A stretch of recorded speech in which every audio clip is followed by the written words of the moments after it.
대폭등기는 마지막으로 한 번 남았다. 정고점 돌파했습니다 이미. 내년부터는 이제 폭등으로 갈 수도 있어요. 떨어질 수가 없어요.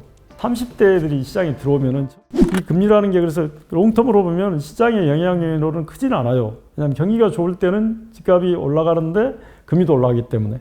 근데 이제 이번의 경우는 미국이 갑자기 금리를 올리면서 금리가 경기하고 관계없이 올라가다 보니까 영향력이 굉장히 커진 거예요. 이 금리라는 게 영향이 되고 있는데 지금 보면은 아까 경기는 지금 좋아진단 말이에요. 지금 작년에 뭐 성장률 1.4%고 금년에는 정부가 2.3으로 예측했다가 다시 2.1로 예측했다가 이번에 2.5 정도 될 수 있다고 하는데 어쨌든 작년보다는 나아지는 지금 추세 있고 수출도 잘 되고 우리 주력 상품이. 그래서 뭐 그다음에 세 번째가 이제 수급인데 이 수급은 지금 뭐 아시다시피 지금 작년에 착공 물량이 재작년에 60%만큼 줄었어요. 재작년에 착공을 52만 채인데 작년에 20만 2천 채밖에 못한 거야. 그럼 착공이 공급이거든. 인허가도 뭐 공급이라고 할 수 있는데 인허가에서 착공 안 하면 소용이 없으니까. 그러면은 공급이 사실은 약 60%가 줄은 거예요. 그럼 재작년에도 한 20% 줄고 작년에 60% 줄고 금년에도 이제 작년하고 비슷한 수준으로만 착공이 되면 3년 동안에 누적되는 공급 부족 물량이 약 70만 채가 누적이 됩니다, 이게. 그러니까 뭐 공급 부족이라는 게 뭐 경제학자들은 야, 유효 수요가 안 따라가는데 그걸 아까 설명했기 때문에 유효 수요가 또 올라가기 시작하면 요인으로 작용하는 거죠. 그래서 공급 부족도 요인으로 작용하고 그다음에 정책 요인이 있어. 네 가지 요인 중에는. 그러니까 아까 처음부터 다시 말씀드리면 경기 요인, 수급 요인, 금리 요인, 그다음에 정책 요인. 정부 정책이 지금 수요 진작 정책을 펴고 있잖아요. 어떤 베이시컬리. 그래서 이 네 가지 요인 다 지금 이렇게 집값이 오르는 요인으로 작용하기 때문에 상승할 수밖에 없는 구조다. 그리고 이제 많은 사람들이 인구가 주는데 무슨 집값이 올라가느냐. 근데 인구는 2030년부터는 본격적으로 줄어요. 근데 주택 그 시장에서 인구라 하면 출생 인구나 경제활동 인구는 인구에 영향을 미치지 못합니다. 지금 태어난 애들이 주택 시장에 집사도 들어옵니까? 걔들이 들어오면 30년 기다려야 돼요. 지금 경제활동으로 들어오는 사람들 15세가 언제 집사로 들어요? 앞으로 15년은 기다려야죠. 그래서 이 2011년, 12년 전후에 제가 집값을 예측했을 때 인구학자하고 경제 예측학자들이 출생 인구하고 경제 활동하고 갖고 인구가 줄기 때문에 집값이 떨어진다 해서 그건 먼 훗날의 얘기다. 2030년부터다 하고 제가 주장을 하고 집값이 올 수밖에 없다는 얘기를 했는데 그 결국은 제 예측이 맞았잖아요. 근데 이제 이번에도 지금 보면은 아주 재밌는 게 2022년부터 2028년까지는 30살 되는 사람들 인구가 그 전 5년 평균이 68만 명인데 72만 명, 73만 명으로 5만 명이 늘어납니다. 왜냐하면 MZ세대가 이제 들어오는 거예요. MZ세대라고 하면 92년생부터 90년대생들 되게 MZ라 그래요. 이 MZ는 M은 뭐 밀레니엄이고 Z는 Z 자기 인생을 즐기는 세대일 텐데 이게 2000년을 앞두고 태어난 세대들입니다. 이 세대가 우리로 보면 전후에 태어난 베이비부머, 베이비부머의 자식들은 에코부머, 그리고 MZ. 이렇게 이제 3세대가 넘어왔는데 이 세대, MZ세대의 특징은 뭐냐면 굉장히 이 자기 행복을 추구하는 세대요. 집도 자산 어떤 운용의 수단으로 생각하는 경향이 강한 세대들입니다. 그러니까 이 MZ세대에 들어오는 인구가 5만 명씩 늘면서 많은 사람들이 주택시장의 인구가 계속 줄어들기 때문에 문제가 될 거라는데 오히려 활동인구가 증가하는 거예요. 주택시장 내에서. 제가 이제 3년 전에 주택시장 활동인구라는 개념을 이제 도입했는데 왜냐하면 계속 뭐 분들이 출생인구, 경제활동인구 갖고 얘기를 하기 때문에 그게 아니다. 그래서 저는 30살부터 돌아가실 때까지 시장에서 활동하는 사람을 활동인구로 본다. 이 볼륨이 커지자 작아지냐를 보는 게 중요하다. 그 반론이 있겠죠. 왜 30세부터냐. 여러 가지 주제 있지만 그때 3년 전에 여성의 평균 결혼 연령이 30.3세였습니다. 그래서 그걸로 했고 그다음에 어르신들이 돌아가시기 전에 집 처분을 안 하거든요. 대부분 예를 들면 요양원에 가 계시도 집 처분 안 하고 돌아가신 뒤에 이제 처분하기 때문에 그때까지는 이제 주택시장 활동한다고 보니까 이 인구 구조를 보니까는 2030년 전까지는 꾸준히 계속 30만 이상 늘어요. 2030년 넘어가면 20만대로 떨어지고 2033년이 넘어가면 거의 뭐 10만 이하로 떨어집니다. 굉장히 빠르게 떨어지는데 그래서 적어도 2030년까지는 인구 요인이 시장에 영향을 미치지 못해요, 아직은. 그래서 이게 지금 오히려 지금은 활동인구가 늘어나는 굉장히 더 빠르게 늘어나는 지난 5년보다 그런 상황입니다. 그래서 당장에는 인구 요인이 집값 하락의 요인이 되지 않는다 이런 이제 얘기입니다. 그래서 저는 이제 이번에 집값이 아마 지금부터 오를 거예요. 제가 이제 작년 말에 그 국내 뭐 주택 관련되는 주택이 직접 관련이 있든 없든 뭐 4개 기관이 집값 예측을 했는데 3개 기관이 다 금년 다 떨어진다고 했어요. 전국이 다. 저희 기관만. 전국 지수는 마이너스 2.4라도 서울은 1.0% 오른다고 했어요. 그리고 금년 중반기면은 수도권 인기 지역부터 상세로 전환된다고 했는데 거의 저희 기관 예측이 맞은 거죠. 그래서 아마 이제 많이 인터뷰를 해달라고 요청을 하는데 저희가 예측한 근거는 이겁니다. 많은 연구기관들은 인구 감소, 그 다음에 경기 위축, 그 다음에 금리, 고금리 유지 이런 걸 예측했지만 저는 인구는 오히려 활동 인구는 늘어나고 경기는 회복되고 금리는 떨어질 거라는 예측을 기조로 이제 예측을 한 거예요. 시장 예측을. 그래서 그런 기조로 보면은 이제 금년부터 이제 상승이 될 텐데 제가 걱정하는 거는 아시다시피 재작년, 작년, 금년 3년 동안에 이제 공급이 너무 줄어든 거예요. 그러다 보면 내년부터 오르기 시작하면 내후년부터는 이제 폭등으로 갈 수도 있어요. 잘못하면. 근데 한 가지 이제 그걸 완화시켜주는 요인은 3기 신도시가 분양이 됩니다. 내년부터. 그렇기 때문에 공급이 좀 되기 때문에 그래도 이제 문재인 정부 때 그래 뒤늦게 이제 깨닫고 지정한 3기 신도시와 택지지구가 이제 분양이 되는 시기가 됐기 때문에 좀 폭등을 줄일 수 있는 요지는 있지만 그래도 상승세 자체를 멈출 정도의 물량은 아니기 때문에 그렇게 뭐 상승세를 하락세로 전환시키지 않을 것 같다. 그 전제는 뭐 경기는 지금 같은 흐름세를 계속 유지하고 금리도 이제 제 예측으로는 미국이 금년에 기준금리를 뭐 하반기에 두세 번 내린다고 이제 보기 때문에 그런 현상이 있다면 금리도 내릴 것을 보기 때문에 집값 오를 것이다 보고 있습니다. 두 번째 이제 질문이 주택 공급 문제인데 작년에 이제 공급이 굉장히 많이 이제 감소했습니다. 재작년에 조금 감소했고 이제 금년에도 작년 수준을 넘어가지 않을 정도로 그러니까 재작년 대비해서는 뭐 작년 같은 경우는 분양이 뭐 이제 당초 정부가 38만 호라 그랬다 42만 호 통계가 잘못됐다고 발표했습니다만 착공은 20만 2천 호 그대로고 준공도 한 뭐 38만 호 정도 되고 이런 식으로 이제 발표해서 전체적으로 착공 물량은 60%가 줄은 거예요. 착공이 굉장히 중요하거든요. 입주 물량은 이제 3년 전에 착공 것들이 입주되기 때문에 크게 줄진 않습니다. 3년 전에는 그렇게 경기가 나쁘지 않았고 자 내년부터는 입주량을 많이 줘 이제 그거는 이제 2년 전이기 때문에 내년 가면 그래서 내년 같은 경우는 이제 착공 물량도 많이 줄고 입주 물량도 많이 들어요. 그러면 아까 말씀드렸지만 착공하면 분양하거든요. 아파트는. 그러면 분양은 매매 가격에 영향을 공급으로 칩니다. 근데 전월세는 어떻게 되겠어요? 입주거든요. 입주 물량이 예를 들어 인허가가 작년에 뭐 인허가는 한 30% 줄었는데 착공은 60%가 줄면 이 착공 60% 준 것들에서 소형주택은요. 착공 한 1년 만에 준공이 돼요. 그럼 당장 내년에 그냥 예를 들면 전체 주택 중에 아파트가 한 54% 되니까 나머지가 한 50%, 뭐 45% 정도가 이제 뭐 비아파트일 텐데 이 45%는 내년에 준공돼야 되는데 그 물량이 60%가 줄은 거예요. 그럼 비아파트는 대부분 소형이거든요. 그러면 내년에 소형주택의 공급이 현저히 줄어요. 지금 보세요. 그 다주택 중과 때문에 똑똑한 한 채 영향으로 오피스텔하고 소형주택을 아무도 안 삽니다. 그러니까 안 줘요. 그러면 내년부터 이제 독신으로 이제 30살에 대해서 시장에 들어오는 분들이 어떻게 되겠습니까? 전월세가 막 오르겠죠. 이게 큰 문제입니다. 지금 굉장히 심각한 상황이에요, 이게. 그래서 이 공급 부족이 굉장히 심각한 상황으로 가고 있다. 뭐 지난번에 국토부에서 작년부터 금년에 걸쳐서 한 2번 정도 공급 대책을 발표했는데 하나도 작동이 안 됩니다. 공급 대책이 작동이 됐으면 공급이 늘겠죠. 작년 초에 원희룡 장관께서 공급 대책을 발표했는데 작년의 결과 성적표가 그래요. 착공이 60%가 줄은 거예요. 인허가는 30% 줄고. 준공은 3년 전에 지은 거기 때문에 1년 전이나 그렇기 때문에 이제 덜 줄었지만 근데 내년에 가면 금년까지는 준공 물량이 많이 안 줍니다. 그래서 40만 채 유지하는 내년에 가면 이제 상당히 이제 많이 줄 거예요. 내후년은 더 줄고. 그러면 이제 이 경기가 뭐 급격히 뭐 경제가 나빠지지 않으면 내후년쯤에는 폭등이 올 수 있어요. 그러니까 이제 사람들이 전월세가 너무 비싸면 차라리 집을 사고 말지. 이렇게 되잖아요. 그러니까 이제 전월세가 매매세로 전환이 되는 시기가 오면 굉장히 어려운 상황이 올 수 있습니다. 그동안 집값이 많이 오르면서 안 되던 재개발 재건축이 빨리 됐어요. 근데 앞으로 될 거냐? 안 돼요. 집값이 떨어지면 재개발 재건축이 안 됩니다. 왜? 자기 부담이 늘기 때문에. 집값이 올라가면 자기 부담이 줄잖아요.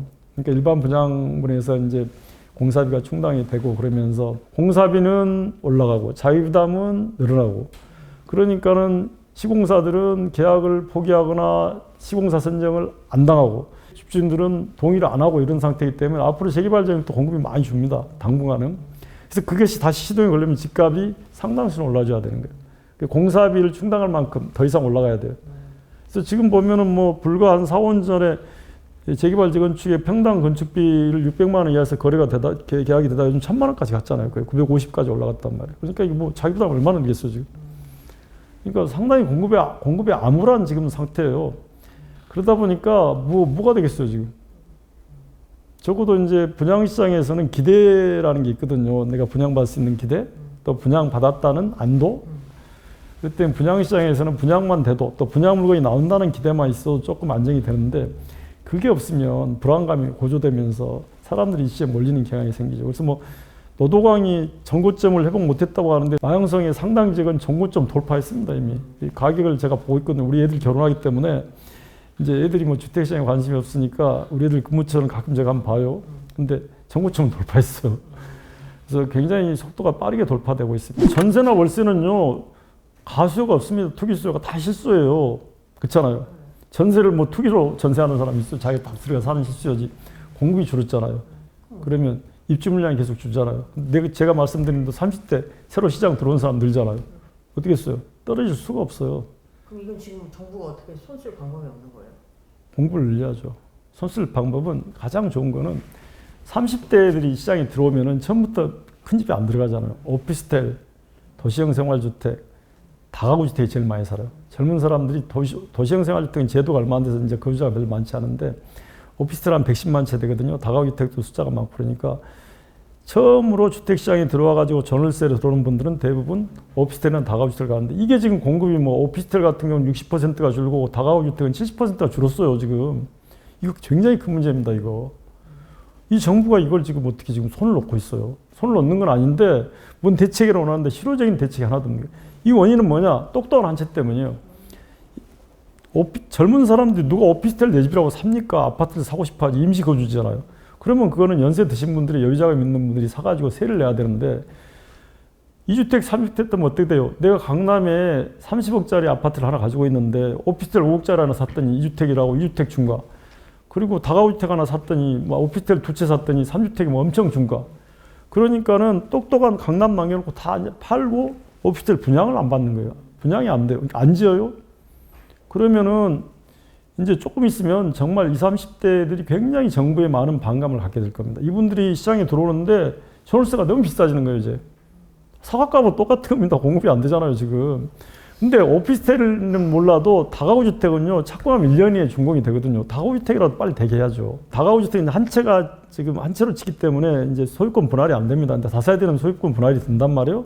근데 다세대는 오피스텔을 돈 있는 분들이 사줘야 되는데 이게 다주택 중과 때문에 안 산단 말이에요. 그 뭐 40억짜리를 갖다가 3, 40억짜리 강남 아파트를 세금 내면 종부세 이거 중과되면 5천만 원 내는데 다가구주택 1년 내내 받아도 5천만 원이 안 나와요. 500만 원씩 세를 받습니까? 받아야 100만 원일 텐데 1,000만 원인데 5천만 원 세금 내는데 누가 이걸 삽니까? 그러니까 다가구주택이나 다세대 주택이나 오피스텔에 대한 세금 중과 다세대 말고 다세대와 오피스텔이나 이런 소형주택에 대한 세금 중과 제도를 과감하게 정리를 해야 돼요. 그래서 저는 뭐 젊은 사람 투기하는 게 좀 그렇다 싶으면 연세 60 넘은 분들이 무슨 투기를 하겠어요, 이제. 그분들 뭐 노후에 생활비가 부족하니까 그분들은 좀 해줘야죠. 근데 그런 대책이 없이 지금 이건 굉장히 심각합니다. 20, 30대들이 시장에 들어오는데 그분들이 사요. 지금 독신 가구는요, 아주 재밌는 통계가 있어요. 독신 가구는 매년 6% 느는데 소형주택은 매년 6% 감소하고 있어요, 재고량이. 이게 뭐 어떻게 되겠어요, 지금. 이렇게 지금 된 지가 5년 됐어요, 벌써. 그러면은 갈수록 이제 전월세는 올 수밖에 없습니다. 이거는 뭐 통계적으로 분명하고 전월세에는 투기가 없다, 실수요다. 그리고 공급이 준화는 내려갈 수가 없다.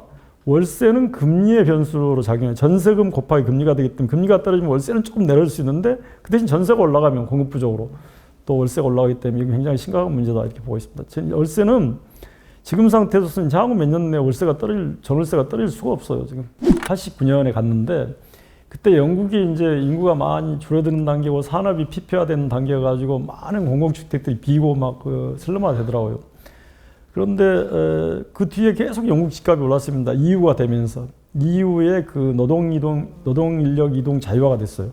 그러다 보니까 이후에 국가 수도 늘어나면서 좀 가난한 나라 인력들이 이제 좀 부유한 나라로 이동하면서 그 사람들이 계속 새로운 인구 감소에 대응하는 인력이 됐어요. 그래서 프랑스 같은 경우도 지금 수사율이 굉장히 낮잖아요. 파리 집값이 떨어졌습니까? 대도 집값이 안 떨어져요. 왜? 이유를 하면서 많은 주변에 가난한 나라의 인구들이 들어오면서 이제 인구가 유지된 거죠. 그러니까 우리나라도 결국 뭐 저는 그걸 그렇게 부정적으로 보자. 2030년 이후는 무조건 집값이 떨어진다. 그것도 맞지 않는 예측이라고 봅니다. 왜? 우리 민족이 굉장히 지혜롭거든요. 일본 사람들보다 훨씬 지혜로워요. 일본은 정말 베이비부모, 에코부모 다 대조하면서 잃어버린 30년 동안에도 인구 정책을 전혀 바꾸지 않았어요. 근데 우리는 지난번에 한동훈 장관 때 한번 바꿨잖아요. 저도 이제 강력히 조언을 하기로 했습니다만.